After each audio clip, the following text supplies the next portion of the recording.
everyone. Hello, everyone. We just we're just talking about feeling old, weren't we? Yeah. You know, I go on TikTok to look at these 1980s music quizzes, spot the intros. That's how I Ooh, roll. I've I think I've seen TikTok and I know what it is, but I don't go on it. I don't really get it. I don't get it. Yeah, we're just talking about the joys of social media and the young. There's But nothing wrong with a nice, good history book, is there, Kelly? exactly. And that segues nicely, Becky, into us being here today to talk to all our lovely listeners, all 4 of them, or however many we've got now. Although Matt's been listening, giving me lots of constructive criticism. Oh, has he? Okay, so giving you some notes. Okay, great. They're like, "Stop interrupting Becky. Stop talking for hours and hours on end." I was like, "Okay." And he said, "And sometimes explain stuff because sometimes you're talking about things and I don't really know what you're talking about, but you obviously know what you're talking about, you two." So I was like, "Okay." Yeah, good point. Well made. Yeah, okay. We'll take that on board. Yeah, well, you know, if you're as brilliant as us with our history, anyway. But yes, we are going to talk about a book though, aren't we, that we We are. both love. So we'll We talk are. about that shortly, and we're going to talk about some other famous places we've been to. But you've been gallivanting again, haven't you? Gallivanting to Madrid this time and Where in never the been there world? before. Never been there. Have you been before? No, I haven't been to mainland Spain ever. So Oh, yeah. no, which is ridiculous. What do you know, I was only having the conversation the other day about how I've never been to Germany. I was like, "Why? How have I never been to Germany?" But anyway, Love yeah, Germany. so went to Madrid. It was very nice. It was very good. Rained a bit, but, hey, rained a bit here. And it was good. But, before we got there, because I went to Rome recently, I do. back in February, and, I loved it. Loved Rome, loved everything about it, and the worst thing was all I kept doing was comparing and contrasting the 2, like, it's not like that in Rome," like, not like Rome do this," like, this, that, so it was just a bit of a bad thing. But it was very pleasant, lots of history, lots of, you know, not as much history as Rome, but very good, and lots of pillars and stuff. I've got to say, I love a basilica. I don't know what it is about, I mean, obviously, I was spoilt for choice in Rome, but in Madrid, I made sure we went to the Basilica I'm gonna say San Francisco. I might have got that wrong. No, it's not. It is that. And actually, I would say that trumps the Basilica. So I didn't go to St. Peter's, did I? Do you remember? Because the Vatican, it was shut when I went there. So I can't say for that. But some of the other fancy basilicas in Rome, I did go to. And this one definitely trumped the ones I did go to, which I was thought was like, oh, interesting. And I just think, does make me think, what would we have had in this country if old Henry VIII hadn't done what he'd done? Do you know what I mean? Like, what would Oh. we have had here that we would have been able to go and see and marvel at? Don't know. You know. Yeah, I mean, he has got a lot to answer for anyway. Yeah, it's funny you talk about that because I never really realised what I like the dissolution of monasteries. I sort of almost have passed by because I guess because I'm not religious, so I haven't thought about it like that. But in Yeah. terms of getting rid of history Yeah. and beautiful buildings, Yeah, because I yeah, may not be religious, but I love a church. Like when we went to Wells Cathedral, we loved it, didn't we? They are so beautiful and the history that they tell us and all the rest of it. And also, let's not mince words, before sort of that sort of time, any sort of art was mainly religious and that was yeah, then yeah, all taken. Um, yeah, yeah. But this basilica had, so obviously you got your massive dome like at the top, like but this one had little domes all the way around it, like literally all around. Each one you were like looking up, going, Jesus, like quite literally, he was there as well. But like it just you're like, what? It blew my mind. I was just like, this is quite epic. So very, very, so that was interesting. Then we also went to another one, which I didn't really know about. The religious organisation Opus Dei. Uh, yes. yes, so their headquarters in Spain was there. They were there. We walked past it and we went into their basilica type church thing, and that was interesting as well. But I didn't know that they bailed out. Vatican back in the 80s, apparently. Who knew that? So I went on a history walking tour, which you would have loved. Yeah. Absolutely would have loved. So it was a history walking tour, but it was history with food. Again, equally, what's love about that, So I picked Perfect. inspired. So yeah. So I found this man, and he was just like, yeah, and it ended up being just me and my husband because no one else had booked on. And we were like, oh, we might get cancelled, One to There was one. loads of, we had like a private tour. And it was brilliant because he took us to these places. So it was a tapas and a history walking tour, which is obviously, on your first night there, it's a great way to kind of like see the layout of where things are and in the city and stuff. And he took us to some small little tapas places, which you would never have gone to because locals go to them. Sort of, when you see things, you're like, I don't want to go in there because I can't speak the language and I don't know what I'm going to ask for, and I feel a bit intimidated by the whole thing. Whereas he just waltzed in there. We bypassed lines of people just to go in there. I was like, loving this, So we had some lovely food, and then he told us loads of stuff about the history of Madrid and pointed out loads of historic things for us and stuff, which was amazing. But we know our history, or I like to think we know the base. I know the basics. And he was there, and we were in this one Plaza Mayor, and there was a statue, and he was just like, yeah, that's Philip II's son. And I was just like, okay. And I was just like, all right, okay. Right. Philip Okay. third then. And he's just like, yeah, Philip third. And I was just like, oh, okay. Can you tell me who? Because I was just like doing my dates in my head and working out that I was like going, so that must have been the wife after Mary. So who's his mother? Because I was just like, I couldn't remember from the head. And he was just like, I think it's Catherine of Aragon. It's just like, No. I think you're fine. That was definitely not No, his I think you'll find mother. definitely not. Oh, no. And it just did make me laugh. And I was like, no, I think, no. So there's me and my husband's looking at me going, stop it. Because I'm But then about you're to like, go, right, well, what else can I not trust of what you've just said? well, that's exactly it. That's exactly, you would Yeah. have been No. like on my way. Because I would have my husband was expected. like, going, my husband was like, I just would have agreed with him. Just thought, oh, right, okay, yeah, fine, yeah, because he would no. There were a couple of things that he did, and a couple of things he was saying, and I was just like, and I just was just, Were you I don't fact know. checking on your No, because I kind of like, I didn't bother in the end because I knew. So at the end, I kind of like, when he left, I was like, okay, well, what you said about that's not strictly correct, and what you said about that is like, but I think, yeah, it wasn't. Did you History sit wasn't. hubby down and go, "Right, now I'll Right. tell you the proper things that really happened"? But I was just Catherine of Aragon. I was just like, what are you talking about, man? No. But anyway, he did. It was very good, and he did tell us lots of, well, what I hope were true. I don't know, given his integrity on some of the facts. But yeah, it was great actually. And saw the Royal Palace. We went to the Royal Palace. I'm going to say this because when we talked about when you went to Marie Antoinette's exhibition in Victoria and Albert V&A, and you were getting a bit, what, I don't know how to say it, like some of the people there were slightly getting on your wick. Is that true Doing to my say? cracking head in. Okay, yeah, that Yes. one. Yeah. So this was next level in the Royal Palace. I've never seen anything like it. I don't think. I mean, you may have experienced that when you're at V&A, but this for me was totally different to how we behave in the UK, even how visitors behave in the UK, like external, not UK people. And I cannot believe, like, the people there who were on their phones constantly taking pictures, constantly taking selfies. Lots of people trying to be wannabe content creators, like doing the whole thing, like, and having people. It's almost like having an entourage with them, holding coats and taking pictures and like doing this, that, and the other. Literally walking. Not one of them reading like any of Really. the bits, the panels interpretation or anything like that. And that really, I was just like getting really annoyed.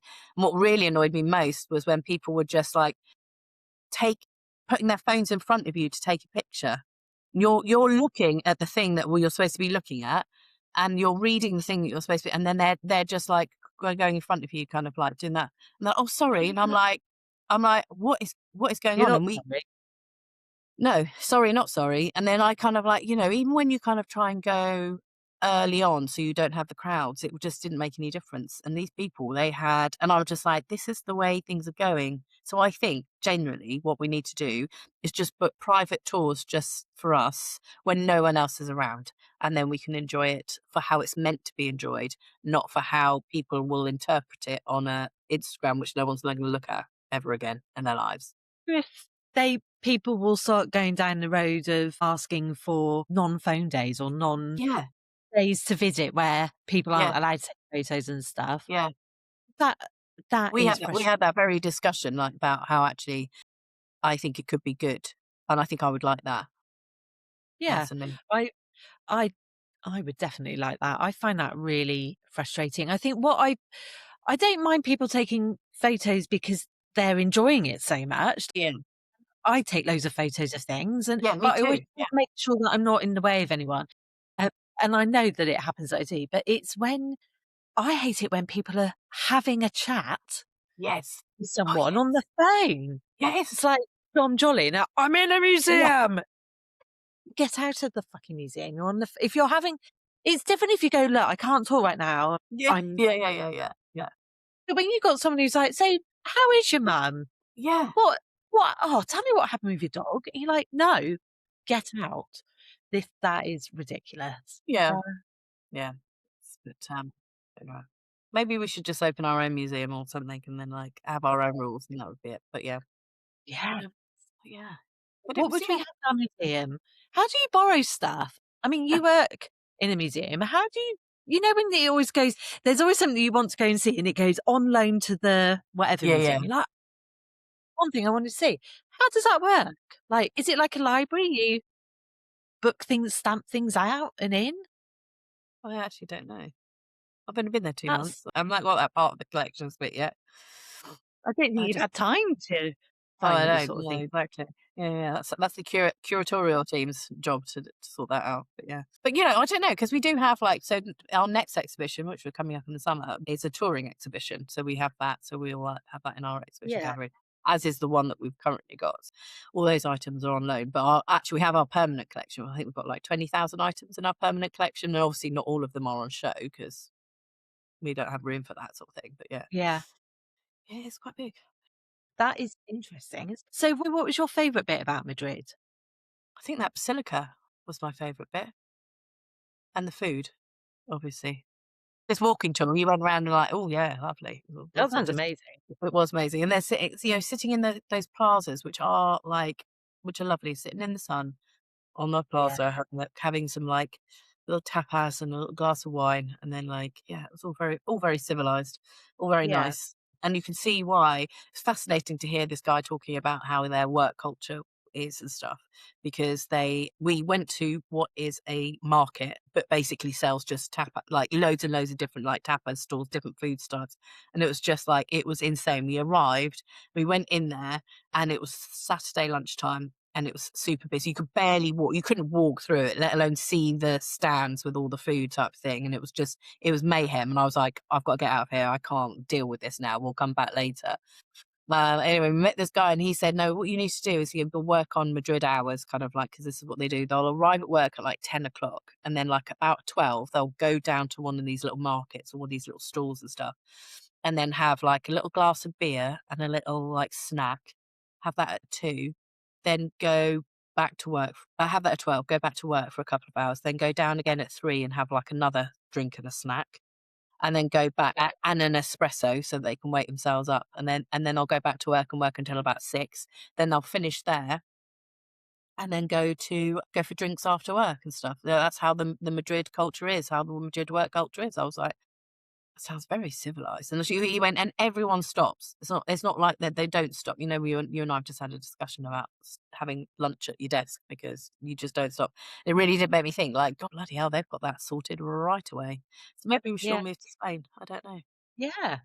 That sounds good. And is it I'm trying to think where Madrid is. It's not on the coast, is it? Is it No. inland? So yeah, so it's more central because, and I'll tell you for why. Well, this one was on walking trip. So it moved. Philip II moved it to the capital to Madrid because it was in Toledo, but apparently the archbishops and the church were getting all a bit too powerful, and they were getting a bit too like as ever, and there was too much politics there. So he just went, suits me because he was building something a bit further out from Madrid. He was building his thing there, and it suited him to make. So he just went, "Oh, do you know what? I'm going to move the capital to Madrid," and basically that's what they built there. But that's why I ended up being there. But and I also learned as well. So in one of the other squares that they have, they've got this ball. You know, in America when they do New Year's Eve and then the ball drops in Times Square, they basically got one of those in thing. And did you know about the tradition? I only heard about this last New Year when you eat the 12 grapes. Did you see that phase on like that thing on Instagram? I thought that was a new thing. I thought that was stuff that, because my kids talk about that, and I just thought it was a new, like, the kids Yeah. doing it. I'd never heard of it until this past New Year, and then he said it goes like so. The bongs go at midnight, and you've got 12 bongs, and you've got to eat 12 grapes, and it's basically one grape for every thing. That tradition started in that square. So there we go. Another But little what? fun fact Why? for you. Why have you got to eat 12 grapes? Oh, I don't know. I think it's one of those like for prosperity for the coming year. It's like one of those, you know, Is that what where do I've you been call? going wrong then? Yeah. So I've So got we're to not eat, doing 12 grapes at midnight on New Year's Eve. Yeah. so what's 46 times 12? And am I gonna have to do that next year? Just eat all Yeah. of I think you've got a clean slate. You can just okay. like you can just go on. Yeah, So my two obviously, me and Matt don't stay up. We were we were watching a comedy about a brothel or something, in an Australian brothel in, on New Year, but the kids were talking about eating grapes under a table. oh, I don't know about the under the table bit. I don't know that bit. Yeah, I'll ask them. Yeah, ask them. okay, So there you fair go. enough. Another fun fact for you. But there we go. Yeah. So yeah, I enjoyed it. Probably don't need to go back. You know, Okay. probably done it. I did enjoy the Royal Palace. It was good. It wasn't Buckingham Palace. No, wasn't a Patronale Palace, but it had a really nice, and that's the thing as well because I was just like, I knew there was a statue of Ferdinand and Isabella in there somewhere, and I was just like, I just really want to see those because they're pivotal to you know, and then like literally no one was taking the interest in them, and I was just like, I'm gonna find them and all of that, and in the end I didn't even see them. Hubby spotted them. He was like, isn't that the one you wanted to? It was Ferdinand was on one side and then Isabella of Castile was on the other side, and I was like, yes, yes, and I was just like, but never, no, not a single person spotted them or saw it or anything like that or was interested in them. They were too interested in themselves and having selfies. But anyway, I'm not gonna rant about that anymore. But yeah, so it was good, and it was just I don't know, like little yeah, it was good, but it also was run down, very run down. Like you had to queue for a certain bit, and then you kind of like so he wanted his own almost Versailles looking type palace, and this is what his like Versailles looking type palace was, and it's like all the wood outside, just like all the wood, like the windows and stuff, all rotten and stuff, and you're just like, no. You can only go to I think there's about 30 rooms that you go to, but there's a room that as rooms go, there's like thousands of rooms in this palace. It's massive. And you get to see like 30 rooms and that's it. So God knows what the others are like. And you like from the outside, it's all very run down and not Are but they then doing work say it again. are they doing work on it?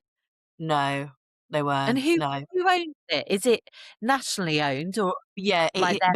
because of how their system works, they haven't had any investment in there because of like how the country is run. So, and that's what explains it. Because here you would find money for stuff like that, wouldn't we? Yeah. But yeah, so it's interesting. It wasn't. It wasn't. Shall we say a Hampton Court, which brings us nicely. Oh my god, I love that so much. Did they have the scaffolding on the front still? Have they still Yeah, got that? But it doesn't it yes. look I mean, I'm gonna say it doesn't look really good. It looks really good because of like their tarpaulin or whatever they've printed on the front. It looks amazing, doesn't it? Weird how good it is. Yeah. Well, I mean, also, a beautiful day. So I've been to London this week with Matt, and I was like, right, well, we're going to Hampton Court because I've only been once before, and it was a bank holiday in August with No, 2 children. no, Um, no. just wanted to go in the maze, and I was like, why do you want Yeah, to go in a maze? Can no. do that. Look at what Well, you've got. yes. Um, but and we caught the train to, and it said 15 minutes from the train to Hampton Court, and you step outside the train and it's there, and we're like, that's amazing. But I love the walkway up there with the Yeah. it's now a gift shop in the ticket office, but I mean, it's so beautiful, and it was a glorious, glorious day. And I don't know if it's been closed for a few weeks, and there were only 2 school trips there, so that was amazing. What, the whole place has been closed for 2 weeks? A Yeah, few weeks? I don't know if it's been closed for a reason Oh, right. or like winter time or what. So it wasn't very busy, which was amazing. So we went on a Wednesday, and did the whole shebang really. So we got our audio guides, which are free, which is Good. brilliant. Yeah. And had Tracy, so the Queen, Tracy Borman, talking to me as What's I she doing walked the around. narration? Oh, I love that. Yes, it was brilliant. So you start off, usually people go to Henry VIII's kitchens, and that Yeah, started off. And yeah, so we walked around. And this is what always happens when we go to somewhere like that. We start off together, me and Matt, and then within about 20 minutes, he's gone off speed reading and missing things. Whereas I like to look at every single thing and look yeah, yeah, around yeah. and stuff. But it was, of course, beautiful. And I did get a bit cross because then I lost him. And then I was trying to phone him to see where he was. And he was going, I'm outside. But because bit, the front gates by the fountain were closed because they're redoing that, I had to walk all the way around and I couldn't understand how to get outside. Did have a bit of an anger issue just for a few minutes, and then I was fine because Matt got me a cake. We had a bath bun in the Nice. cafe, so that was fine. But it's so beautiful, and it was quite different. I mean, it's quite a few years since I went. I'm trying to And think how isn't old the kid. isn't the chapel open now? Can't you actually go into the chapel? Yeah, Because I don't think you were able to be able yeah, to you go in can. before. I didn't yeah, so the chapel is open, and of course the blue vaulted ceiling of the chapel, which is Yeah. pretty much, they say, as was back in Henry VIII's day. So you can go in there, and that is just beautiful. Again, a religious building that I just think is just gorgeous. And you can go in the top bit. So obviously you go in the bit where Henry and Catherine Parr were married, which always makes me feel a bit Mhm. prickly all over because it's again what we always say, it's somewhere that you knew where a specific Things event happened. happened, you knew what happened there.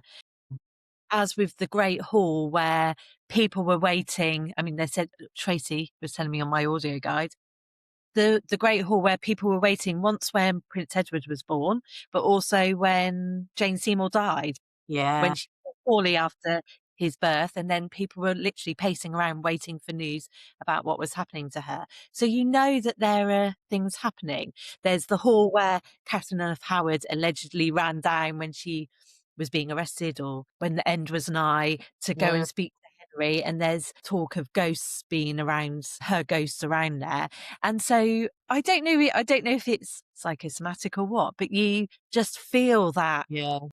that power and energy of all these great things that have happened. And then you see when you've got the photos or portraits or different bits of information, and that really takes you back and you can imagine yourself there. Yeah. I love that. And you've got one of the council rooms. I know they've mocked it up with, it's not the real table from Henry VIII, but you've got his round table and the chairs where Wolsey would have sat, and where uh, Yeah.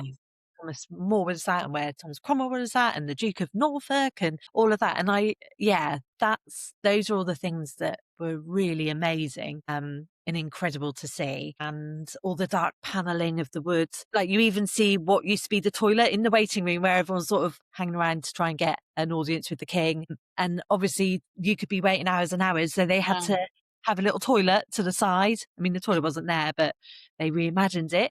Um, yeah. those are all the little bits and pieces that I like Yeah.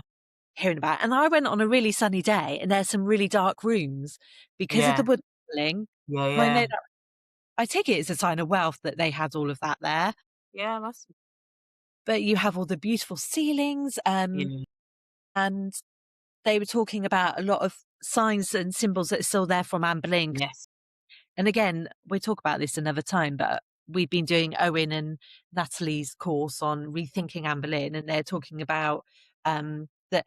Yes, Henry tried to get rid of a lot of stuff of Anne Boleyn, but actually a lot of her imagery and It's still symbols and there, things isn't it? still exist. So there are like that around the pomegranates of Catherine of Aragon. There are a Yeah, few of those on different things, and also Jane Seymour's coat of arms and stuff is on one of the. I think in the waiting room bit, the waiting hall, they've got yeah, they've got her coat of arms in with Henry's and stuff. So there's I mean, it's a Tudor delight for anyone it is a who Tudor delight. loves that. I mean, not only is it beautiful grounds and gardens, but the inside. Yeah, So I really enjoyed seeing that. But I'm gonna say my highlight, which I yeah, was surprised. So I didn't do every single thing in there because we just didn't have the time. But so I went round the Georgian bits with George the First and Second and Princess Caroline. So when George first came over from Hanover and stuff. And I don't know so much about that no. sort of history. So that was really interesting. And also William the Third's apartment. And I don't think I'd been there before. So you walk into this big room and I don't know if you've seen it. It is like an armoury. I think they call it the big hall, and it's massive, this room, and they've got no furniture in it, and it's beautiful wooden floors and everything. And then on the walls all around are weapons. And I'm Yeah, talking guns and spears and the little pocket things that you put gunpowder in. I was like, how have I never heard of this room? I mean, this was incredible. And they're all in like patterns and yeah, circles, yeah, and on the window bits, they've got the drums, like the battle that drummers would have played in the battle. It was a sign of peace, apparently. I don't quite understand that, but it was because the arms are being put up on the wall and they can't be used. It yeah, was a sign to yeah, show that it's peaceful. And there was it like over 2,500 pieces of weaponry, yeah, yeah. spears, and it was incredible. I mean, I was totally blown away by this room. I was like, how did I not know about this room? It was absolutely brilliant. I mean, I'm guessing you've already seen it. I've Like, seen it, yeah. how oh my God. It was brilliant. It was so magnificent and so impressive, and I like the fact it was up a bit high so no one could just reach up and grab a gun. But I all these do handguns, I do love an armoury though, like well, would you call it an armoury? yeah, I guess you would, yeah. I do love, like, seeing all that, like, stuff. I don't know why, because I have no amazing. interest in swords or guns or whatever, but yeah, It was fascinating. it was amazing. I mean, we were in there for ages because I just kept going, "Why are they on the walls? Why and what are they stuck on there with?" Did he get one down if he got pissed off with someone? Did he get one down so he could well, it Love. wouldn't be working. But it was the drums and things as well. I mean, that was an incredible room, and I defy anyone to go in that room and not find it fascinating in some sort of element because it was Yeah. brilliant. Yeah, yeah, yeah. Yeah. It was superb. And I really enjoyed learning more about William III and the Georges. I mean, I mean, by then my audio had gone into Lucy Worsley talking. Worsley, yes, of So course. that was great listening to her. And they had other people talking on there as well, but those were the two ladies I was mainly listening to. And I do like the fact that like the Georges they all hate each other, don't they? So they No, all fill out their own son or grandson. yeah, So I like all those sort of stories. And obviously they talked a lot about the fact that George the First, when he was there, George, who was going to be George the Second, but the Prince of Wales and his wife, Princess Caroline, they would like hold one court and then his dad would hold another. And so a lot of people would spend their time sort of depending trade. on if they were Yeah, talking yeah, on where it'd be okay, because you want to be on the current king's sort of good side, but at the same time, you know that when he's on his way out, you need to be on the maybe on the new other side. side. Yeah. But they were at some point for 3 years they didn't talk because something to do with a christening of one of their children. Oh, really? I think George I wanted it in this particular place and they didn't, or something or other, and they didn't speak for 3 years. Like, what? So, yeah, I found that all very interesting. And also a bit more information about sort of the religions in England at that time. So Catholic, Okay. because obviously Yeah, they yeah. didn't. So in order to get to George being a Hanoverian king and coming over to the UK, he was invited, wasn't he, by Parliament? But they'd gone through about 50 other people Yeah, before yeah. getting, Yeah, yeah. and that obviously goes back to James the First and Yeah, his descendants, yeah. and they're descended. So I saw the big portrait of Elizabeth of the Winter Queen, Elizabeth of Yeah, Bohemia, yeah. who's Yeah. daughter of there. So that was really cool. And so it all starts because since knowing you, I've learned a lot more about James the First. So it's all sort of linking into Linking me now. together. Yeah, yeah. It is interesting how yeah, how he yeah. No, it's very good. Yeah, Yeah, I'm glad really, you really. enjoyed it. I love You're making me want to go again. I haven't been for ages. Absolutely. yeah. When I said about the scaffolding, it's only because I went past it when I was last up in London, and I went past it and I was like, "Oh, look at that!" But my friends got married in a hotel right opposite, and they have their Oh, yeah. wedding photos you can have, like, down by the side, not on the grounds, obviously, but, like, down by the side, and I've, like, because I've been there so many times, I just love it, but because every time you go back, you see something more or something different, and I think well, actually, the last time I went, this is definitely seeing something different because I saw Kylie Minogue doing a concert in the front, like, they in that middle courtyard bit, Yeah. they do gigs every like summer, and she was one of those. So I was just like my two worlds colliding: Kylie Minogue and Tudor Palace, like like made. Honestly, it really was. But when I've been before, I've been to see a production of Charles Dickens' Christmas Carol in the main chamber, in candlelight, and it was just like so atmospheric. It was amazing. Yeah, Yeah, I mean, the gardens were beautiful. Obviously, it's springtime, so everything's starting to yeah, yeah, bloom, and it yeah. smelt Yes, absolutely imagine. awesome. But Yeah. one of Matt's favourite bits is we were in the garden bit, and then we went down to the iron gates, and Yes. Matt was most upset about the fact that that man who had designed them and made them had done all of this for the king and then wasn't ever paid. So he was very cross about that, rightly as he should be. But I that don't was tell you that part of the story. There's a sort of highlights. I think that was for one of the Georges, Ah, um, okay. he did that for. Yeah, never got paid, and he would have spent Years, years be years doing and that. years. Absolutely disgraceful. And obviously went in the Wolsey department Yeah, bit yeah, is so the oldest bit, and that's very cold. Obviously, it's more shadow or the windows, other buildings or parts of the building are shadow. So it's quite yeah. cold there, which again makes it more Makes it atmospheric, doesn't feel like, "Ooh, what happened Yeah. here?" Yeah. Oh, yeah. So, yes, yeah, absolutely incredible. And of course, it doesn't make me laugh, but it's that whole it was Thomas Wolsey's and then Yeah, passed to Henry VIII, and you're like, yeah, yeah, yeah, man, baby. yeah.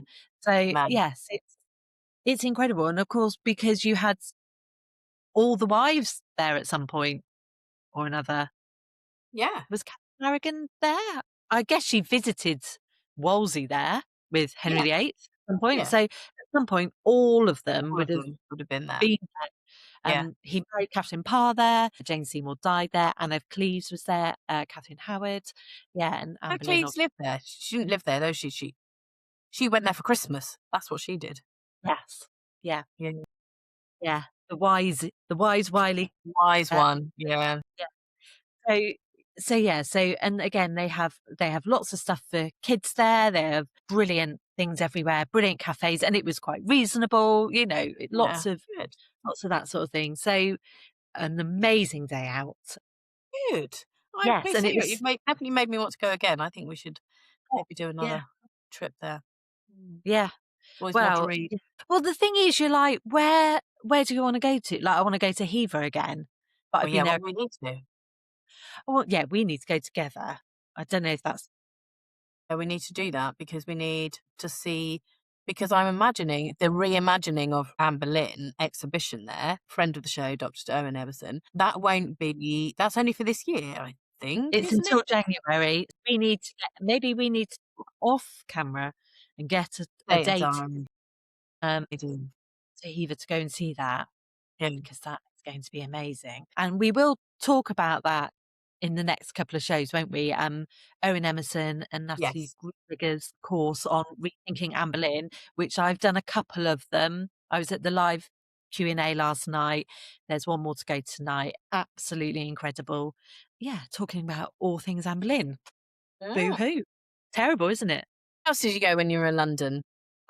So we went on a tour. We went to the Royal Courts of Justice, And so can which anyone go is to the Royal Courts of Justice? Can you just rock up or do sorry? you have to do a can anyone go? So it's a public building because it's a working court. So Oh, okay. Monday to Friday, 8 till 4:30, you can go in there anyway, but we booked and had a proper tour of it. Yes. I think it's when there's enough people that are interested, they then put one on. And we had a brilliant guide called Nick, who was fantastic and really, really knowledgeable. But it's a beautiful building. So is it Holborn? So it's Holborn, yeah. very central, and you go in, and when you look outside, it looks like a church, and Okay. and the guy who I We'll can't remember Google it his whilst name. we're on here, yeah. Yeah.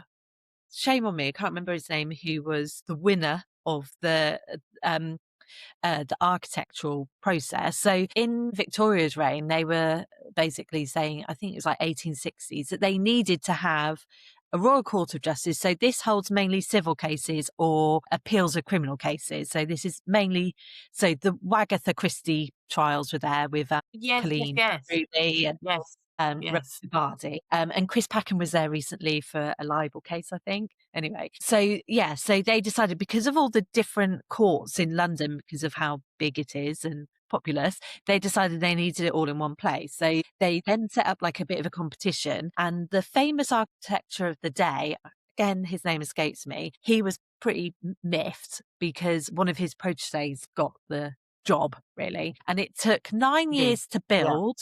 And the poor guy died the year before it was finished, and his son took over the finishing of the building. And I think it was opened I was like, either in Elizabeth. yeah, that's what I was thinking of, because we got there and I was like, "Oh, this seems really Gothic to me." And I thought it was a lot older than it actually is, but it was Mm. built in the 1860s, I think, maybe a bit later, opened by Queen Victoria, and they've got, like, lots of the portraits everywhere, and it's built from, basically, Portland stone from Is my it? pretty much Just down the down the road road. from me, Yeah. and it was I think Nick, my tour guide, said it was 35 million bricks of stone from Wow. Portland. So I was like, "Oh my god, they literally took all of Portland over there to build." That's crazy. And that's just one of building, because a lot of the buildings around London, the government buildings, are built with Portland stone, which I Yeah, didn't yeah. realise. That lovely light grey whitey stone. And it was very much based, the architecture guy, he based it on a cathedral. So it's Yeah. quite gothic Does meant look with that way, doesn't vaulted it? Yeah. ceiling. It is absolutely beautiful piece of work. The outside is really ornate and the inside is beautiful, and they've got loads of different materials. So there's Italian marble on the floor, and there's lots of maze like corridors and weaving in and out, and it goes down as well. So there is courtrooms down underneath and to the side. And he took us on a bit of a walk around, and it was purposely done like that because obviously the magistrates and judges and things didn't want to be mixing with people in the public, not because they were being about that, but because conflict of interests and stuff. So it was like it's purposely like a warren. But anyone can go in, and Mm. unless it's otherwise, you can go in very quietly and listen to case that's going on. But they have had to make it bigger. So over the years, I think in 1900s, early 1900s, another bit was built, and then in the 60s, and then in the 90s. So Oh, okay. loads there's loads more. I think it's like one of the biggest courts ever. Yeah. It was absolutely fascinating. Nick did talk about sort of our judicial system a little bit as well, and talked about the difference between criminal and civil cases, about who can be a judge and who can't be, and how you train, and also the different sort of collars that you wear. So he said it's a lot more relaxed and informal nowadays, but there is still a distinction between the black Oh, gown, yeah, also yeah.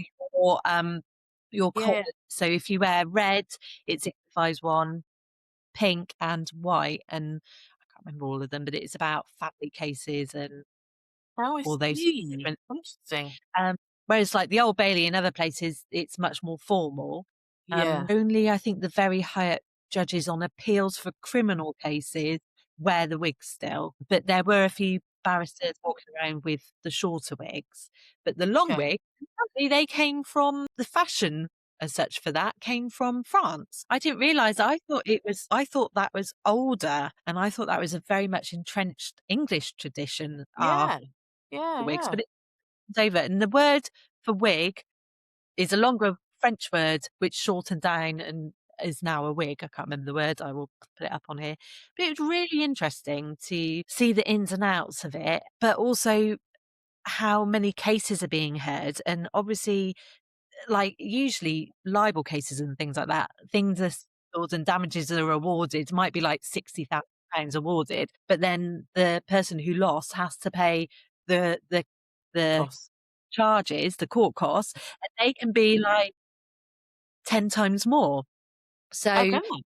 yeah, so they could be like 500 grand. And so very much you're trying not to go to court, and there's a lot of work trying not to get to that and Yeah, settling yeah. out of court because Um, of how much it can cost. cost. So that was interesting hearing that. And he talked about a few famous cases like Agatha Christie and things, but he talked about Stephen Warboys, who killed all the taxi driver Oh, yeah, who yeah. he was actually there. And that's so they only have one cell, and that was where he was held whilst his appeal was being held. But usually, because it's mainly civil cases, there's not people being held in cells, Yes. Yeah, yeah, but yeah. never been in the cell because it's always locked and for security reasons. Even he hasn't been in there. And I was like, Mm, Nick, what are you doing? That'd be oh, the I'd have first asked. thing to do. Yeah.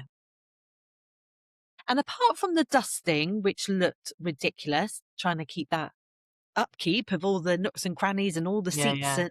and like lots of intricate carvings everywhere. It was magnificent.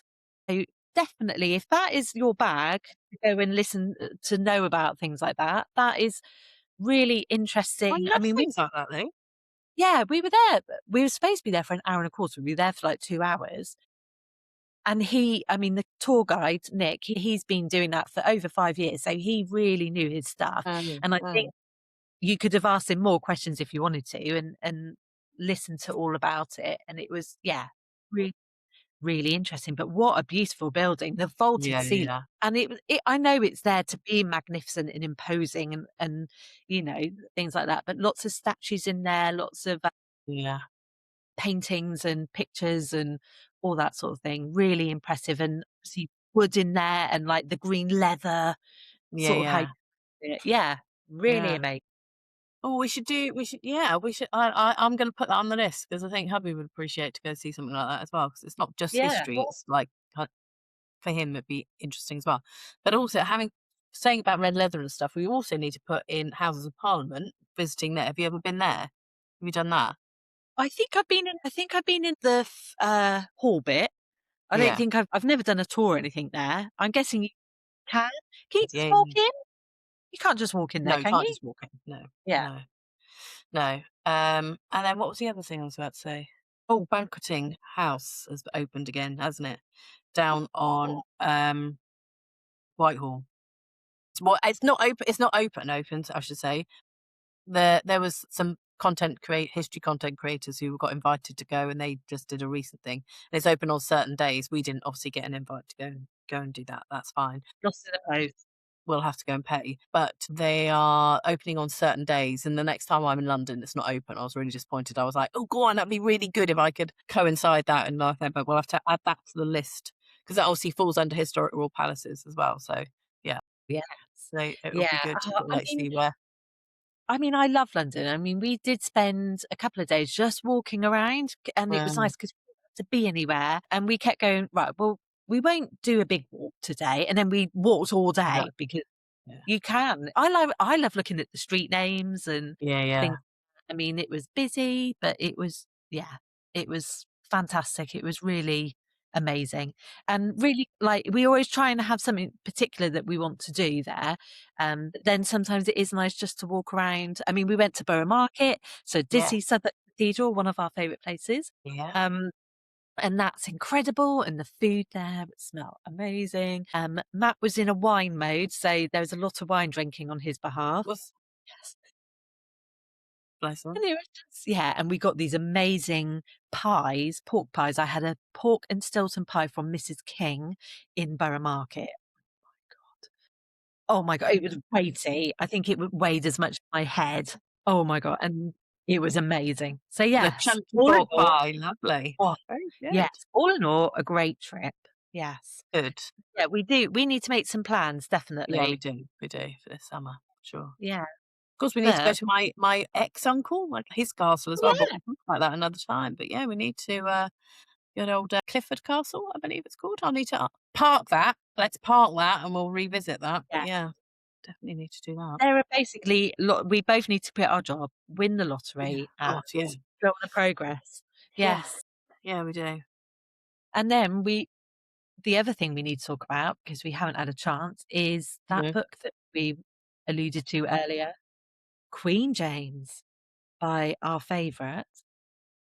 Our favourite now. Right, our favourite. Okay, yeah. The soothing dulcet tones of Gareth Yes, Russell, because I yes. listened to the book, and I was saying to Becky before we hit record that I had to turn up the volume very loud because of how soothing Gareth's voice is. So I've been driving around Dorset with a lot of people listening to the book as well, so I could hear it properly because my hearing's so bad, talking about, Queen James or King James I. Yeah, Absolutely brilliant book. yeah. Brilliant. It is brilliant. It is. And you can see why it's my favourite of last year now, 'cause Yeah. it's I'm glad you've listened to it and stuff. But it was just like the whole gamut of his life is just amazing, Yeah. isn't it? Yeah. Well, I mean, and we've said this before, my love of history is sort of goes back further. I like medieval War of the Roses up to Tudors, and I've always sort of stopped at the end of Elizabeth Yeah, I yeah. and knew a few basic things, whereas you seem to have gone on and love Well, that. So a lot of mainly Gareth. surprises and didn't yeah, completely. I don't know why. I don't know why at all, but really, really fascinating, and I really like the fact that it gives food for thought about the very likelihood that Paul James suffered with PTSD, possibly has Yeah, ADHD. I mean, yeah, we can look yeah. at the modern lens, but I didn't know about, like, the kidnapping that happened when he was a child, when he was about 10 or 11, and also the awful tutor he had who sort of beat him really, Buchanan. Yeah, bec and then telling him how awful his mum was because, A, she was yeah, a woman, and aren't all women yeah. awful, and how she shouldn't have been queen, and And how long it took for James to kind of, like, get out from underneath that thought process. It yeah, took years, like, for him to kind of like, "Hang on," and, there were times where he wouldn't even ask about his mother, and stuff like that. Or when she was imprisoned, he would just it's almost like she didn't exist and he was brainwashed. He was from a completely. very tiny baby. I mean, he last saw her when he was 10 months old, so he won't remember her at all, and he was brainwashed by all these governesses and teachers and tutors that he had, and especially Buchanan, who was literally like, "Your mum was a whore, your mum was awful, your mum was terrible." And he grew up with a different religion as well, and that was such a big, big point of his reign and how it would Yeah, shape him as king. And you just think, God, how different it would have been if Mary had been a man and yeah, she had yeah, just married and had yeah, James and been the yeah, father of James, how different that would have been. But growing up motherless, and I know he had some close nurses and yeah, governesses and things, governesses. Yeah, um, but just like how completely crazy everything was. yeah. And he being told what to think and know and like and not And I being able think to make mind and all I the rest think of it. from my point of view, reading that and listening to that book, I think it's very, you see certain portrayals of James I, James VI, and I think this book really encapsulates him more as an individual than anything I've seen before. And I think it does. I feel whether I mean I trust Gareth Russell implicitly, so I feel like I now can see and understand James more than before. Because when you Yeah. see, he's always like, oh, it's the witch trials. He was, and don't get me wrong, like that happened under his guise, and he did write demonology, so it is a thing that happened. But I feel like that's it. He gets posted to him, and that's it. And that's what people really think of him. But actually, when you look at how long his reign was and what he did do, I just feel like I think his reign has been misunderstood or misrepresented, I think. Yeah, and his main thing was peace. The Yeah, one thing he wanted to be known as was a peaceful king, and to the fact that he even made sure that his daughter married someone less consequential than so he wouldn't be pulled into things, and then, of course, when it did. his son became the King of Bohemia and his daughter Elizabeth ended up going over there, he was peeved about it because he's like, "Well, actually, Yeah, I didn't that's not want what I to get wanted. that." Yeah. And But he was, and I that's I thought was a very his relationship and what he said to, I'm gonna say Frederick. Am I thinking Frederick? Yes. What he said to her about, like, basically, you can marry her, paraphrasing, you can marry her, but you need to treat her proper. You can't just, and for that back then, like, it was a real, do you know what I mean? That book really brought out his fatherness of it. Do you know what I mean? You don't I know in some of the ways he's portrayed, you just think that these yeah. kings I mean, his predecessors clearly I don't think had two hoots about his children. Yeah, I felt And Anna, I mean, I really enjoyed I didn't I know love anything Hannah. about Anna, Yeah, and I know that she's a favourite of Gareth Russell, and I can see why. I mean, yeah. what a woman. She sounded brilliant. I love the fact Really? that if she didn't get away or she didn't get something that she wanted, she'd be like, "Right, I'm going to shut myself in my bedroom and And cry not talk to you. and not see." Love that. I love the fact that she knew that as a woman, there were gonna be things sort of that she wouldn't be able to do, like how her children would be educated and the fact that Mm, older son was taken away to be educated, didn't like that, and didn't like the people who were in charge of him, and literally stuck to her guns about making sure that her next children were with closer to her. her.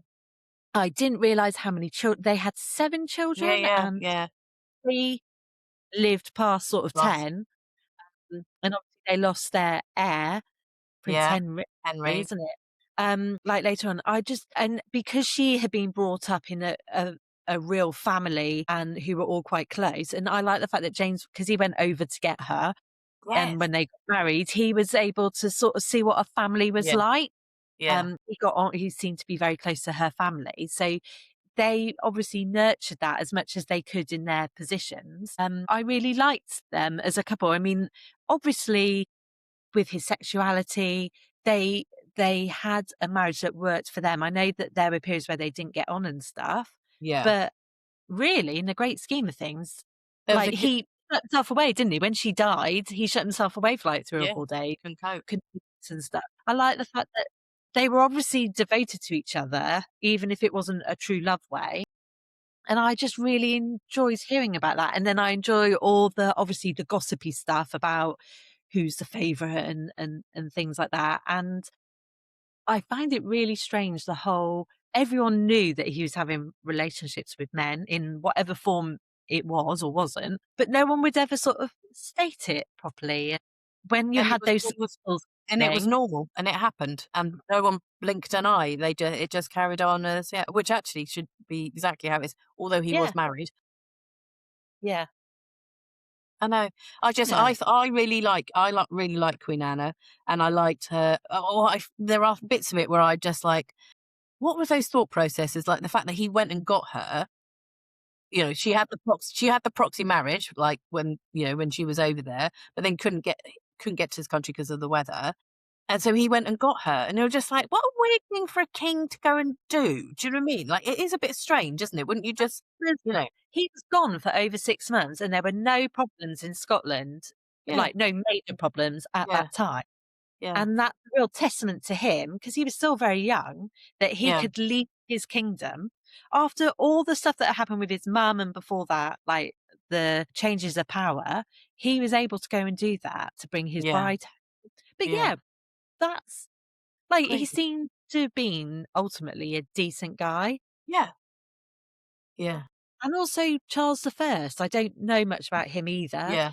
Um, and I found it interesting them talking about, like, when he was a teenager and he had, like, bowed legs and stuff. Yes. Um, did he have rickets or something when he was younger or something like that? And so he decided he wanted, especially when he became heir, he wanted to be strong. So he made himself, like, run all these races every Yeah. day to build up his strength. Stronger. And then he told all his servants, "Don't try and beat me. I wanna." So then not only did he then finish it, but then his next goal was to beat Beat everyone. And I all of was like, them. That's Yeah. amazing." Yeah. Uh, I I liked just, him. yeah, it's, but I also think it's, uh, yeah, all the other, the extra characters, because obviously the book is about, you know, James's loves, like, throughout his reign. But all the extras you have, so you got your Robert Carr, whatever. I'm like not a fan of him necessarily, you know, and all the association with Thomas Overbury and stuff like that, and then all of, it just, you know, I was just like, oh god, that's, The you know, scandals. Yeah. yeah, Did I not know about all those? That was really, really interesting. This poor guy who's in the tower, and then there's that reopening of his case. Was he poisoned? Was he not? yeah, yeah. Who was involved? Who was not? All of this sort of thing. Really, really fascinating. And I Oh, can't help sorry. but feel whether or not Robert Carr was just the scapegoat and it got pinned. But do you know what I mean? I felt that was very much a, where's the evidence on any of this? Not that I Yeah, didn't want Robert and Francis to be in the tower. I mean, that it was like, shove them off to there. But yeah, but that whole, like, that scandal about and the letter that Thomas wrote, and like, where is it? And like ransacking places to try and find the famous letter which would tell everyone everyone's secrets. Yeah. Interesting. yeah, yeah. This beyond the grave. Like, No. actually, I think you'll find it. And when it went to court, James was obviously so anxious about Yeah. what was going to be said if questions were inevitably asked about Yeah. the nature of his relationship and how that would go. Because even though everyone knew, Mm. having something officially in the history books or in the legal books or whatever, that's a Yeah. different kettle of fish. And you just think how difficult that must have been to live like that, have to live with suppressing yourself in those ways, or I felt like they didn't know. I felt like they didn't suppress, like, necessarily, because you kept hearing about how there were all these reports, and, you know, and people were talking about it. People obviously knew yeah, about it. People were talking about it, and they were living, like, you know, especially when we get to George Villers at the end, like, and the fact that, you know, the letters that they were writing to each other, which thankfully they still have, that we can still look back on. And it's yeah, like, my dear sweet wife, like, James is yeah, calling George that.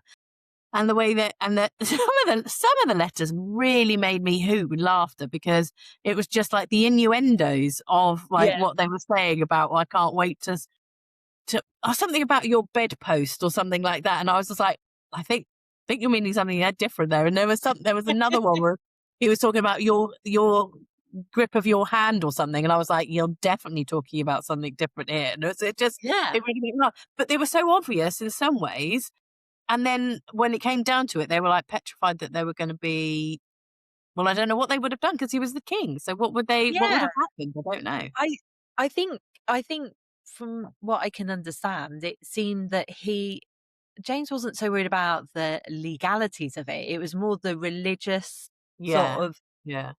consequences of the nature of his relationship. But, you know, after his wife died, it seemed that him and George lived even more outwardly. But I mean, there's even talk that they had some sort of ceremony, possibly like a marriage ceremony, but that was also a commonplace. That was something that did happen between men, even heterosexual men who would sort of be loyal, pledge loyalty to one Yes. another, Yeah. things like Yeah. that. I found things like that really interesting, so I didn't really know anything about that Yeah. before.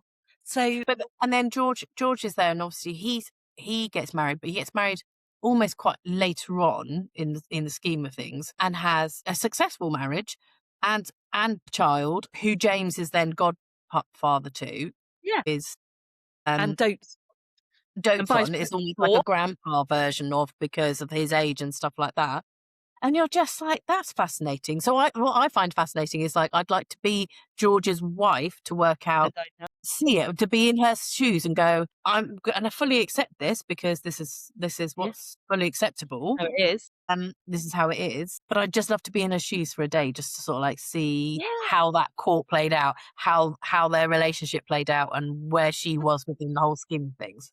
She took on after Anna died, she took on more of a role in the sort of queenship of things, organising dinners Yes. and being a Yeah. hostess Yeah. and stuff like that, and that was acknowledged. People knew to go to her Yeah. because she had the king's favour. So that dynamic there, it's like this open secret that everyone knew about. Everyone knows why she is a favourite, because he is in love with her husband, and yeah, that's completely Yeah.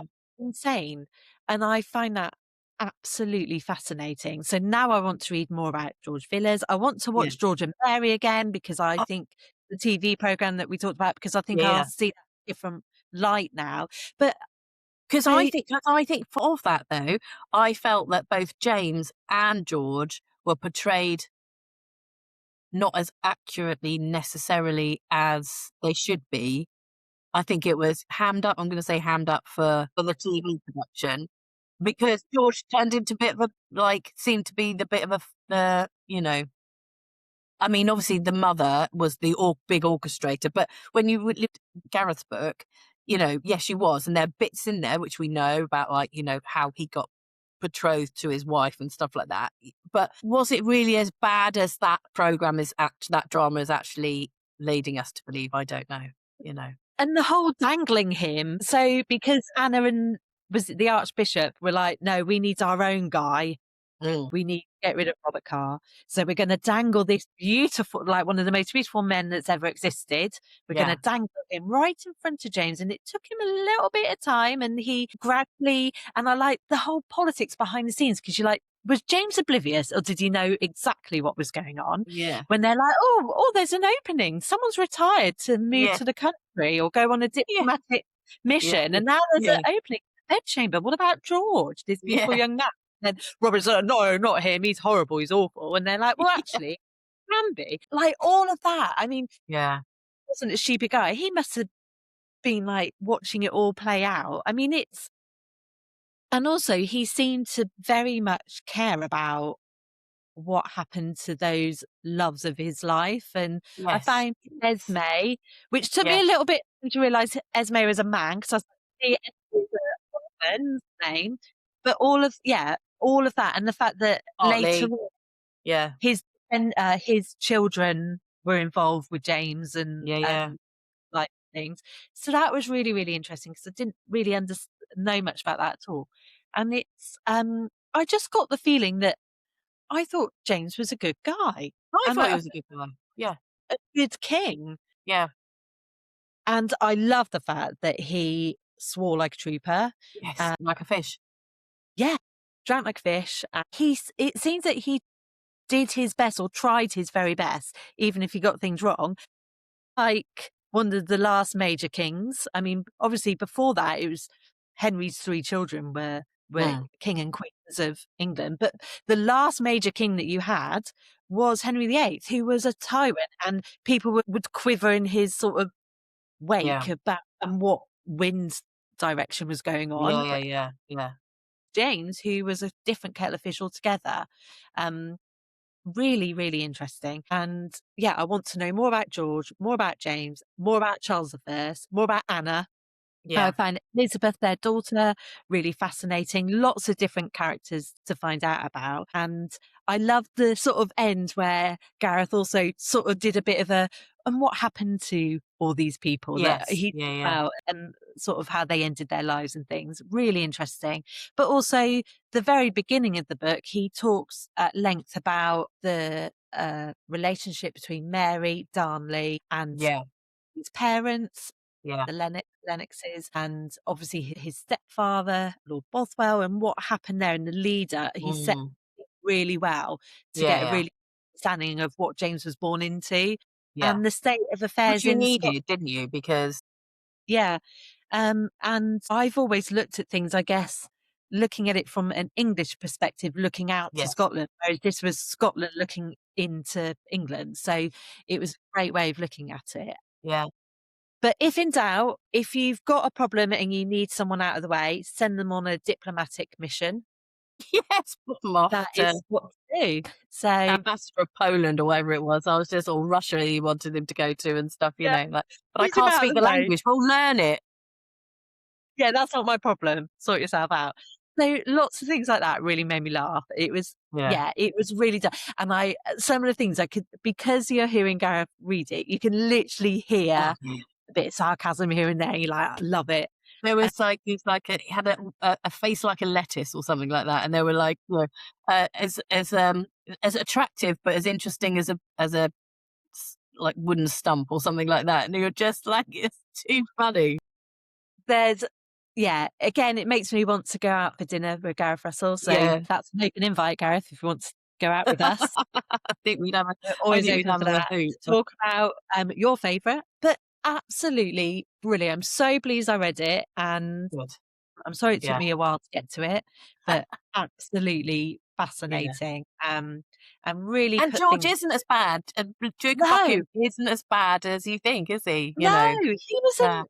I know, so obviously I know he got stabbed when he was 25 or so. Who stabbed him and why? When he died, Yeah, yeah, he was in a why did pub, George wasn't he, in Villers, like Portsmouth, wasn't he? yeah, did he annoy didn't someone recognise him? Yes, and then stabbed him, yes. Yeah. I don't know, I need to look into that again. Was it I remember it from Mary and George. I remember it from the yeah, drama, but I can't remember the details. it wasn't mistaken identity, was it? It was he knew it No, was George I think they knew who it was. I'm pretty and had sure. a I bit don't of know. a cry. I need Do you know what I need to do is read that is it Lucy Hallett-Jones? Her version of of Duke of Buckingham book. That's what I need to that's next on my list to read now, just to kind of Again, like get but interesting, what I also about George was that whole, I'm gonna say folly of going to Spain with Charles to yeah, try and marry her off, going in disguise to try and marry him off to the King of Spain's daughter yeah, because, like, and they were yeah, like, that'll work, and she just went, "Yeah." "No, no way. No way, And then Jose." suddenly going, "Oh, shit, we're in Spain, we could get abducted here, we need to get back pretty quick," and James is like, "Alright, well, I'll pretend that I'm going along with your proposals, but get your asses back to England quick, smart, Yeah, idiots."